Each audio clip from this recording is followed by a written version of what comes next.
je vous retrouve pour la pleine lune en Scorpion du 7 mai 2020 qui aura lieu à 12h45 heure de Paris sur le degré 17 du Scorpion, 17 degrés 20 du Scorpion. Donc c'est une pleine lune qui va concerner particulièrement les natifs du Scorpion, les natifs du Taureau, dans une certaine mesure les natifs du Verseau et les natifs du Scorpion, du Lion, pardon, bien que les natifs du Lion soient moins concernés parce qu'il n'y a pas de planète dans leur secteur. Donc c'est surtout les trois autres signes fixes, le Scorpion en priorité, le Taureau et les Verseaux, qui vont être concernés, surtout si vous avez des planètes, le Soleil ou d'autres planètes ou des points, hein, même tout le monde peut être concerné si vous avez des planètes ou des points sur le degré 17 du Scorpion, du Verseau ou du Taureau.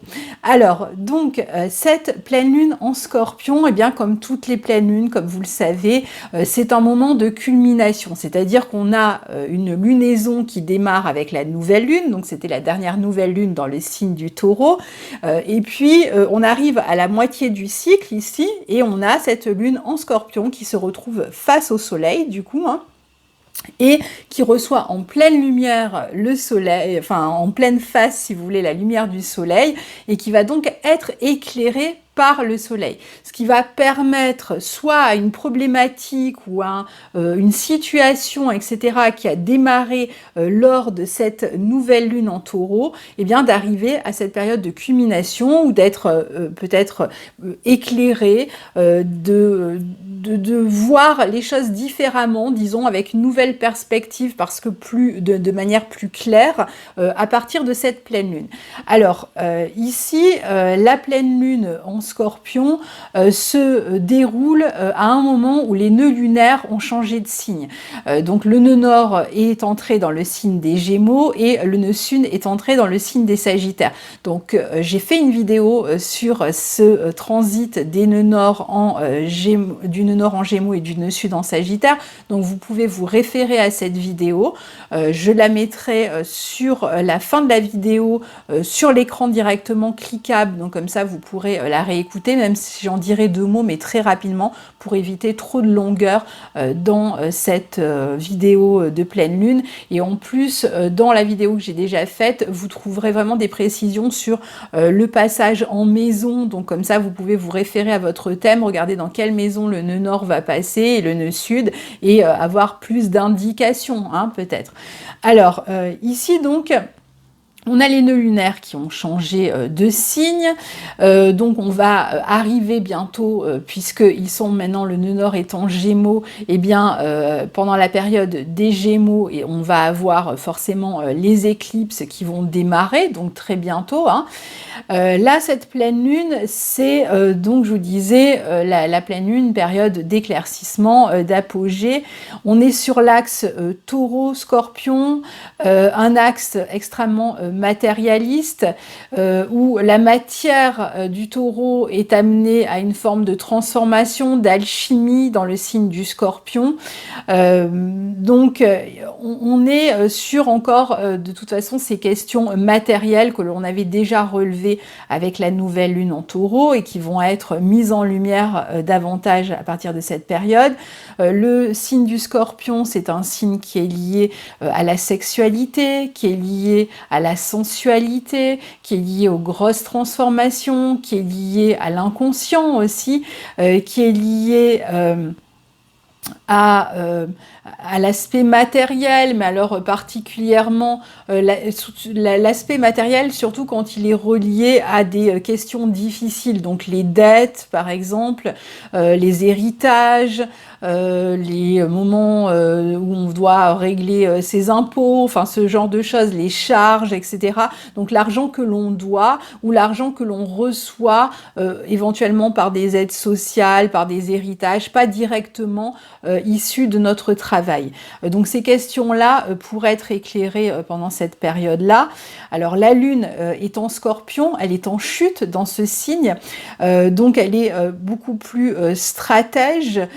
il y a une partie sur le plan émotionnel qui peut être assez bouleversante, assez remuante pendant cette lune en Scorpion, cette pleine lune en Scorpion sur le plan émotionnel, surtout que on est dans une phase en fait d'épuration, de transformation au niveau des émotions et que cette mise en lumière en fait va permettre pour certains d'exprimer ou va permettre d'être en contact avec certaines révélations.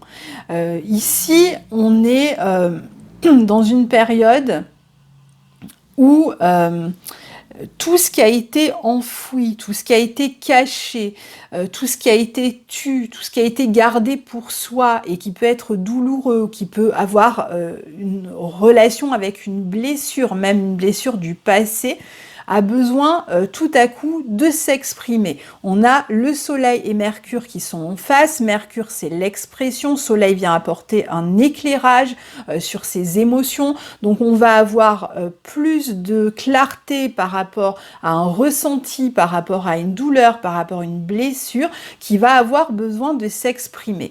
Ça, c'est vraiment quelque chose qu'il faut retenir. Alors après, sur un plan beaucoup plus terre à terre, ça peut être une période où certains vont être amenés par exemple à déménager, donc on a un changement de maison, hein. La lune c'est aussi le foyer, la maison, donc il y a une transformation dans la maison où il va y avoir éventuellement des travaux, ou alors on va donc être amené à déménager et à épurer, à jeter, à trier, à jeter, à se débarrasser du superflu pour aller à l'essentiel. De toute façon, globalement c'est une période où il est vraiment recommandé d'être dans cette épuration personnelle. Donc c'est par exemple en ce moment la période du Ramadan, donc il y a des personnes qui jeûnent, eh bien on pourrait retrouver d'autres personnes qui vont chercher à jeûner par exemple, hein, pour pouvoir se régénérer, parce qu'en fait c'est une phase de transformation.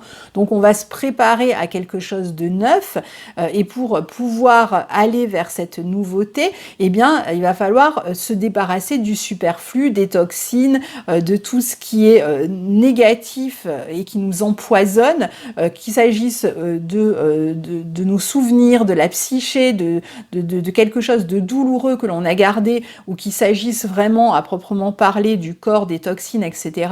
Ça va être vraiment le moment de se débarrasser de tout ça à travers des pratiques que vous voulez, hein, bien sûr. Le jeûne en est une, mais il y en a tout un tas d'autres, bien sûr, hein.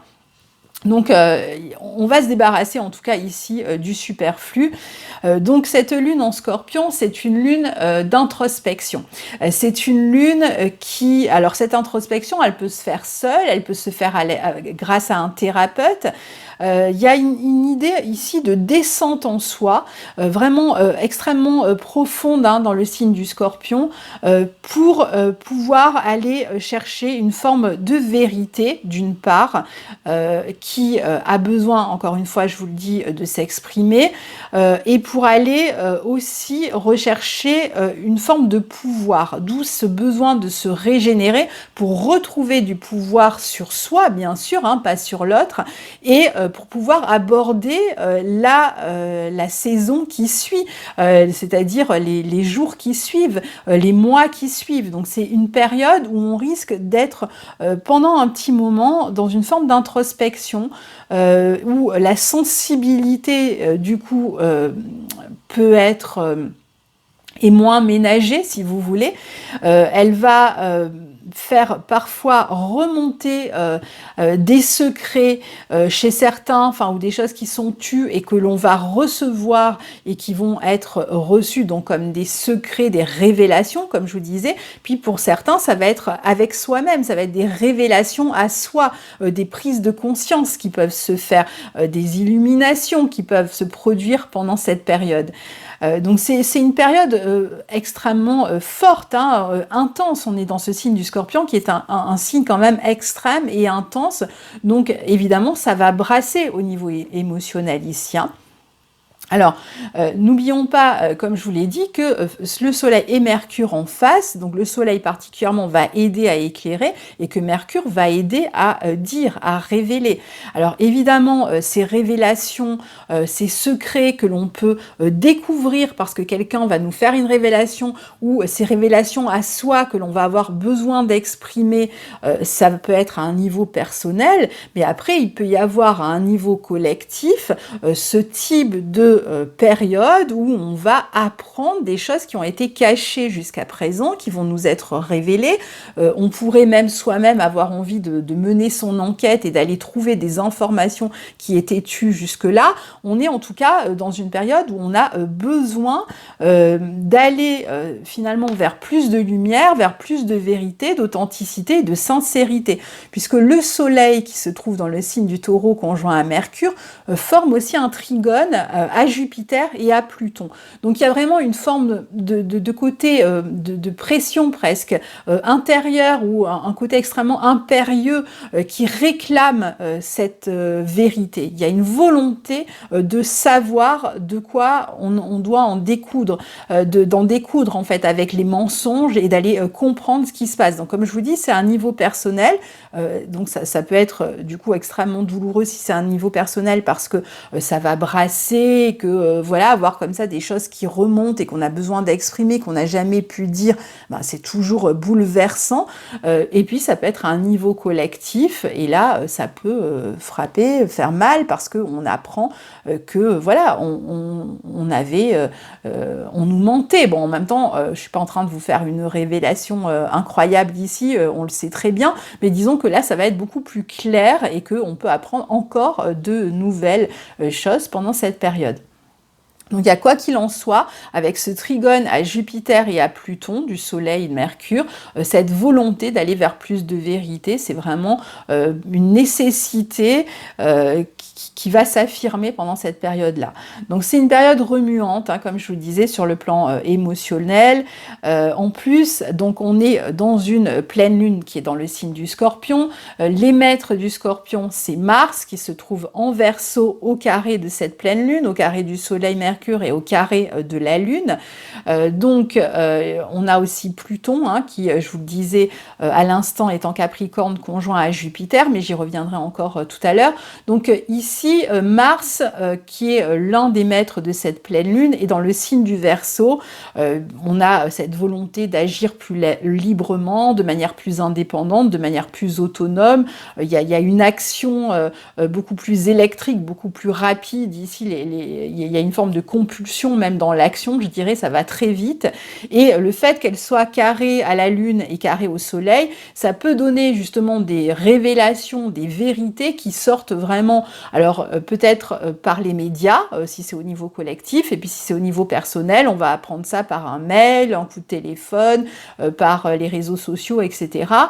Donc c'est quelque chose qui est un peu choquant avec le carré à Mars. C'est-à-dire que soit la vérité est dite de manière un peu abrupte et on la reçoit durement, c'est un peu rude à entendre, ou même si c'est soi avec soi, c'est-à-dire que si on est en train de prendre conscience de quelque chose, eh bien ça peut faire mal parce que c'est une révélation qui arrive de manière extrêmement rapide et qui peut être bouleversante. Et puis si c'est au niveau collectif, évidemment ça peut créer des révoltes, des colères, hein, parce que ce que l'on va apprendre est extrêmement, par exemple, dérangeant. Donc on sent ici que ce qui a été enfoui, qui a été ruminé pendant longtemps, éprouve le besoin de sortir, de s'extérioriser avec le carré à Mars, mais que ça peut se faire vraiment de manière à la fois inattendue et de manière un peu rude, je dirais. Un peu comme si il y avait une vanne en fait, vous ouvriez une vanne et puis à un moment donné ça peut plus s'arrêter et vous avez besoin de parler, ou alors vous êtes face à quelqu'un qui a ouvert une vanne et qui va parler comme ça et puis vous êtes absolument sous le choc, un peu sidéré par ce que vous recevez comme révélation en face de vous. Donc on n'est pas dans la finesse, on n'est pas dans la diplomatie ici. C'est comme si ça ne pouvait plus attendre. Il y a une urgence en fait, il y a une urgence à parler, une urgence à dire, à révéler. Donc ça peut sortir aussi d'une manière un peu chaotique ici. Alors, ici, évidemment, je vous l'ai dit, à un niveau collectif, ça peut provoquer des colères. À un niveau personnel, il peut y avoir des conflits, hein, selon ce qui va être révélé, hein, selon ce qui a besoin de sortir. Qui vont de toute façon très certainement provoquer une grosse remise en question, puisque la Lune est dans le signe du Scorpion, le signe des transformations, signe alchimique par excellence, et donc on est dans une phase, on a vu d'épuration, mais une phase de transformation. Donc ce qui sera dit révélé ou entendu va provoquer des transformations à la fois au niveau émotionnel en particulier, mais éventuellement dans votre quotidien, aussi dans votre vie. Donc il y a une remise en question extrêmement forte ici. Il y a le besoin de se libérer d'un poids pour certains qui est devenu trop lourd. Alors après, au niveau économique, évidemment, il y a un enjeu aussi ici. Hein. Là aussi, il peut y avoir des colères. Est-ce qu'il y a ce qui a été promis au niveau des charges, au niveau... est-ce que finalement ça va être tenu? Est-ce qu'il y a une promesse qui a été faite qui n'est pas tenue, qui provoque cette colère? Est-ce qu'il y a sur le plan économique un problème qui ne correspond pas à ce qui a été annoncé à la base? Est-ce qu'au moment où on se croyait enfin libéré, où on va pouvoir reprendre, il y a quelque chose qui vient enrayer la machine? Est-ce que sur le plan économique, on est mis face à nos peurs parce que on voit bien que ça devient compliqué, qu'on a du mal à retrouver un travail, ou que le chômage partiel qui avait été annoncé provisoire, ben, finalement se transforme en chômage longue durée? Est-ce qu'il va y avoir ce type de problématique pendant cette période-là? C'est tout à fait possible que certaines personnes aient vraiment des problèmes sur le plan économique à gérer ici, qui vont impliquer des transformations dans leur vie. Alors je vais mettre mes lunettes pour y voir mieux sur la carte, parce que c'est vrai que sans les lunettes, je suis toujours un peu limitée dans les détails. Alors, donc la Lune, elle forme aussi ici un trigone à Neptune. Donc Neptune, au trigone de cette Lune Scorpion, elle est parfaite à la fois pour une introspection et puis pour être en contact aussi avec ses besoins les plus profonds et pour pouvoir justement transformer notre vie en fonction de ses besoins. Donc ça va être important d'être à l'écoute de son intuition, d'être vraiment sa propre boussole ici, hein, je pense, parce que ce qui va se passer, ce qui va se dire à l'extérieur peut être un peu déstabilisant, donc il va falloir vraiment garder une forme de centrage et d'être capable de rebondir. Hein. La Lune Scorpion nous aide à rebondir, nous aide à nous régénérer. Encore faut-il avoir l'énergie pour ça. Et donc, ça va être important justement de récupérer en énergie à travers, alors pour certains, ça va être le jeûne, pour d'autres, ça va être des transformations dans leur quotidien, dans leur hygiène de vie, etc. Pourquoi pas, puisqu'on est toujours dans cette nouvelle Lune en Taureau. Hein. On est juste à une phase de cette nouvelle Lune en Taureau qui nous encourageait à renouveler notre hygiène de vie, donc ça peut nous aider à gagner en énergie pour faire face à des complications qui pourraient se présenter. Alors c'est un aspect qui nous rend donc plus intuitifs, plus créatifs aussi, bien sûr. Alors c'est excellent pour la créativité, cet aspect, même la Lune en Scorpion, hein, parce qu'elle va nous permettre d'aller chercher vraiment dans une créativité intense, profonde, complètement en phase avec nos ressentis. Alors à cette période, on a toujours Vénus et Mars qui forment un trigone. Vénus est en Gémeaux, Mars est en Verseau. On va retrouver un bel aspect entre ces deux planètes. Là, on est sur la fin, mais on va retrouver un bel aspect entre ces deux planètes au mois de juillet. Donc les collaborations, évidemment, sont toujours d'actualité, avec cette Vénus en Gémeaux en aspect de Mars. Les rencontres amoureuses, il peut toujours y avoir des rencontres amoureuses, notamment par le biais des réseaux sociaux. Et puis, ça va se poursuivre. Alors, il y aura peut-être un petit temps d'arrêt, et puis ça reviendra à partir du mois de juillet. Et puis surtout, on va avoir Vénus qui va devenir rétrograde, là, très bientôt, le 13 mai, donc pendant cette phase de pleine lune. Et vous savez que Vénus, dans le signe des Gémeaux, est maîtrisée par Mercure, puisque Mercure est le maître des Gémeaux, que Mercure est en Taureau dans le signe de Vénus, puisque c'est un signe qui est maîtrisé par Vénus, donc ils sont ce que l'on appelle en réception mutuelle en astrologie, donc ils collaborent l'un avec l'autre, ils échangent l'un avec l'autre, ils se soutiennent l'un l'autre, et donc ici, on va avoir la possibilité de collaborer avec les autres sur des questions intellectuelles en particulier, sur des questions artistiques, sur des questions éventuellement un peu techniques aussi, technologiques. Il va y avoir des possibilités en tout cas de collaboration intellectuelle qui peuvent flirter avec des relations amoureuses. C'est-à-dire, alors Vénus est en carré de Neptune et ce carré est là au début de la rétrogradation de Vénus. Ça veut dire que c'est vraiment ce carré Vénus-Neptune qui préside à cette rétrogradation. On le retrouvera, il va se défaire d'ici la fin du mois de mai, puis on le retrouvera au mois de juillet, sur toute la fin du mois de juillet. Et donc ce carré est propice aux illusions, aux déceptions sur le plan affectif, sur le plan relationnel, aux désillusions, au manque aussi. Il peut être aussi facteur de dépendance sur le plan affectif.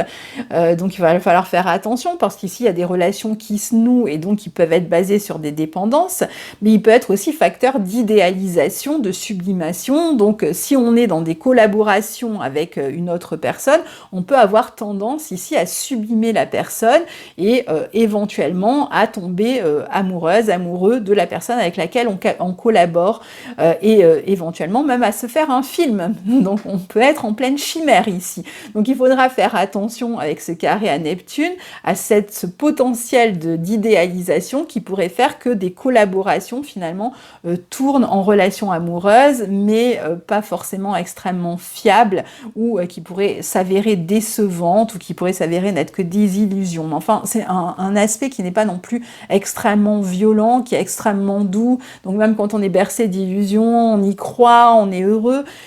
Donc c'est vrai qu'on a tendance à se laisser aller dans cette forme de confusion parfois. Bon, après, à un moment donné, on revient les pieds sur terre et bon, on peut être déçu. Alors, Vénus, je vous disais donc dans le signe de Mercure, Mercure dans le signe de Vénus, c'est vraiment un aspect qui est intéressant dans cette carte de pleine lune, qui est parce que vraiment les deux planètes ici collaborent et peuvent donner vraiment des relations, une communication extrêmement agréable, parce qu'à chaque fois ça coupe et après je me retrouve avec une deuxième moitié à refaire. Alors donc ici on peut se lancer dans des formations, tout travail intellectuel en fait risque d'être extrêmement agréable, tout échange intellectuel, toute collaboration encore une fois peut être extrêmement plaisante, agréable, collaboration artistique ou dans n'importe quel domaine, on va avoir vraiment le goût d'apprendre. Tout ce que l'on va apprendre va être extrêmement inspirant. On peut aussi prendre des leçons, des cours avec quelqu'un qui nous inspire et ou dont on va tomber amoureux, c'est possible aussi. Hein. Ici, donc, c'est un aspect qui, lui, est vraiment sympathique. Et alors donc, pour passer au deuxième maître de cette pleine lune, donc Pluton, dont j'ai déjà un peu parlé, je vous ai dit qu'il était conjoint à Jupiter au moment de la pleine lune dans le signe du Capricorne, mais surtout, il va rétrograder à partir de là, et il va rétrograder jusqu'au mois d'octobre. Alors, Pluton est assez proche en termes d'énergie, Pluton rétrograde, de cette pleine lune dans le signe du Scorpion. il va inciter vraiment à aller creuser en nous, à aller épurer, il va aller, inciter à l'introspection aussi, à aller chercher, encore une fois, ce qui est caché, surtout qu'il est conjoint à Jupiter, donc il est en recherche de vérité ici, hein. Il vient d'être au contact de Jupiter, ils viennent de former une conjonction, donc maintenant, Pluton rétrograde, si vous voulez, mais il a été touché par Jupiter, donc une fois qu'il a été touché par Jupiter, il va aller approfondir cette vérité qui vient toucher du doigt. Donc il va y avoir vraiment une réflexion qui est faite, qui va nous amener à nous poser des questions évidemment sur ce qu'on nous cache. Enfin bon, je ne vais pas revenir, je vous l'ai déjà expliqué, et qui peut aussi être source de révélation ici, hein. Donc on est vraiment extrêmement proche de cette pleine lune. En plus, Pluton conjoint à Jupiter dans ce signe du Capricorne est un aspect aussi qui parle beaucoup de pouvoir de l'argent, etc. On sait très bien qu'en ce moment, il y a des entreprises qui s'enrichissent pendant que c'est la crise pour tous. Donc ça peut être aussi des questions qui peuvent être mises sur le devant de la scène. On peut aussi se poser des questions, évidemment, encore une fois, hein, j'y reviens pas trop dans le détail, mais sur notre vie matérielle. Comment ça va se passer? Quelle transformation on va être obligé soit de subir, soit de décider pour la suite et d'ici le mois d'octobre, parce qu'il y a éventuellement des transformations qui s'imposent là d'ici le mois d'octobre. Donc on va être amené à rechercher un petit peu cette vérité en nous, puisque Pluton rétrograde, les transformations elles vont pas se faire peut-être tout de suite, mais elles risquent d'avoir lieu d'ici le mois d'octobre. Donc attention à la suite, essayez de réfléchir éventuellement à un plan B si vous sentez que vous êtes un peu menacé, par exemple dans votre emploi. Commencer à prospecter, peut-être à voir ce que vous pourriez faire, peut-être même vous aurez la possibilité de créer quelque chose, mais si vous voyez que votre travail est un peu branlant en ce moment, il vaut mieux commencer à réfléchir à une suite pour qu'au mois d'octobre, quand Pluton reprenne sa marche directe, eh bien, vous soyez prêt à ces transformations qui risquent soit de vous tomber dessus, soit que vous aurez décidé. Ça va dépendre vraiment de chacun. Alors, Pluton dans ce signe du Capricorne en étant rétrograde peut aussi nous mettre du coup face à nos peurs, à des angoisses qui remontent, qui peuvent être issues du passé, mais qui sont surtout dues à un sentiment d'insécurité ici. Donc ces peurs, eh bien c'est pareil, hein, elles vont souvent nous agir plus que ça va être nous qui allons agir, donc il va falloir faire attention à ne pas se laisser non plus gagner par ces peurs, d'où l'importance encore une fois d'être à l'écoute de soi-même et de reprendre contact avec son propre pouvoir, et donc d'avoir suffisamment d'énergie pour ne pas se laisser envahir par ces peurs. D'ailleurs, Pluton qui rétrograde peut lui aussi nous permettre d'entrer en contact avec ce pouvoir profond. C'est-à-dire que au lieu que le pouvoir soit à l'extérieur, quand Pluton est direct, eh bien quand Pluton rétrograde, on reprend contact avec ce pouvoir qui est à l'intérieur de nous. Donc c'est le moment, si vous voulez, pour savoir, pour prendre des décisions, enfin en tout cas pour y réfléchir à ces décisions futures, et savoir en fait ce qui va être le mieux pour nous et comment on va pouvoir transformer nos vies et comment on va pouvoir au final agir et pas réagir. Donc là on est quand même dans des périodes où les questions de changement, de transformation, de métamorphose vont vraiment devenir de plus en plus prégnantes dans nos vies, dans notre tête, dans nos réflexions. Il peut y avoir vraiment des changements au travail, dans les structures, il peut y avoir évidemment, on le sait, des commerces qui ferment, etc., des emplois qui se perdent, donc ça risque d'être quand même une période assez fragile parce que c'est là qu'on va commencer à le comprendre en fait ça. N'oublions pas qu'on est dans les suites de la nouvelle lune en taureau qui nous parlait de cet aspect matériel de nos vies. Donc là, éclairage, qu'est-ce qu'on apprend qui va se passer finalement pour notre futur professionnel? Qu'est-ce qu'on apprend? Donc ça peut être une période quand même assez déstabilisante, même si, voilà, faites au mieux pour rebondir. C'est toujours beaucoup plus facile à dire qu'à faire, hein. Donc vous allez percevoir davantage en fait tous ces changements qui s'annoncent, si vous restez bien au contact de vous-même, si vous la lune en Scorpion, elle permet d'être elle est très intuitive, elle permet d'être, surtout qu'elle est en aspect Neptune, elle permet de sentir les choses qui arrivent, et puis elle a cette capacité stratégique justement pour rebondir, pour voir plus loin. Donc c'est là que c'est intéressant d'avoir cette lune en Scorpion, c'est justement qu'est-ce qu'on va pouvoir mettre en place pour transformer nos vies, hein, je vous l'ai déjà dit. Ici, voilà pour globalement toutes ces questions. Donc on a Uranus qui est toujours en Taureau, bien sûr, qui forme un carré à Saturne qui est pour l'instant en Verseau. Donc ici, nos libertés continuent à être limitées. Alors c'est vrai que Saturne commence sa rétrogradation le 11 mai, le jour où le déconfinement devrait se produire. Donc c'est vrai que peut-être qu'il va y avoir un relâchement sur cette pression sur nos libertés pendant quelques temps. Mais attention, Saturne va revenir en Taureau, Saturne va revenir en Verseau, pardon, et reformer ce carré à Uranus en Taureau à partir du mois de décembre. Et voilà, c'est pas parce qu'il y a un relâchement pendant une petite période que ça va pas revenir en force à partir du mois de décembre. Donc ici, on est plutôt quand même dans une période où les libertés vont être restreintes de toute façon, liberté dans la communication, où on risque d'aller de plus en plus vers des limitations même sur Internet, dans les médias, beaucoup plus d'absence de s'exprimer, de se réunir, hein, le collectif avec le Verseau, tout ça va être extrêmement soumis aux limitations, au pouvoir, à une pression. Donc bon, certains pensent qu'on va vers un avenir meilleur. Très sincèrement, moi quand je vois que Saturne sera au carré d'Uranus, Saturne en Verseau à partir de décembre, et qu'il sera pendant 2 ans quasiment jusqu'en 2022 au carré d'Uranus, j'ai plutôt l'impression qu'on va vers un monde où les libertés seront de plus en plus restreintes. On pourrait avoir beaucoup plus de restrictions même à s'exprimer sur les réseaux sociaux, sur Internet, hein, dans le signe du Verseau, à se réunir, à protester, hein, à être libre, puisque le signe du Verseau, c'est quand même le signe de la liberté. Donc il va falloir réfléchir maintenant à tout ça et ne pas attendre que ça nous tombe dessus à partir de fin décembre ou mois de janvier.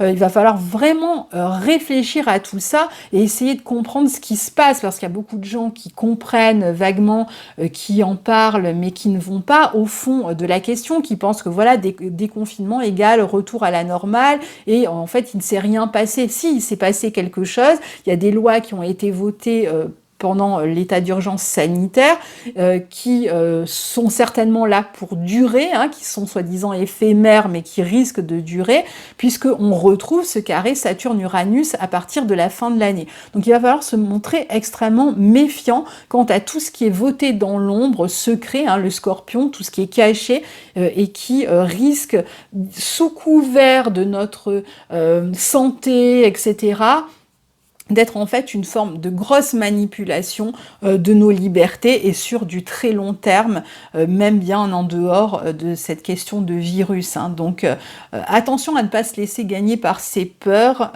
parce que c'est vrai que nos vies étant menacées par ce virus, on a tendance finalement à ne plus voir que ça, alors que c'est aussi parfois un effet de loupe grossissant pour nous empêcher d'aller creuser. Vous savez très bien que la peur paralyse et empêche la réflexion, et là on a quand même cette belle Vénus en Gémeaux qui est bien soutenue par Mercure. Donc continuons à réfléchir, et puis cette lune en Scorpion qui nous permet d'aller creuser, continuons à aller creuser et à essayer d'éviter peut-être que ces libertés soient beaucoup trop réprimées, parce que c'est ce qui risque de se passer, et avec notre consentement, hein, c'est ça le pire, hein, parce qu'on aura peur tout simplement de ceci ou de cela.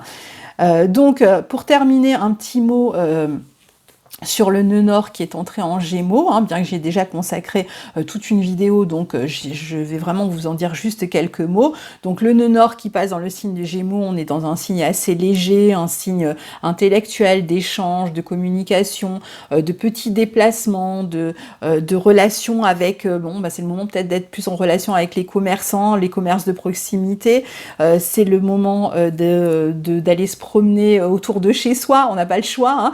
Le sud étant Sagittaire, on va pas aller à l'étranger trop pour l'instant, donc on est plutôt voilà, dans des petits déplacements autour de chez soi, déplacements qui peuvent être agréables, mais attention, le nœud sud est en Sagittaire, donc au niveau de la communication, même si on communique peut-être plus, on communique peut-être pas plus vrai, puisque le nœud sud en Sagittaire, hein, la vérité est parfois masquée.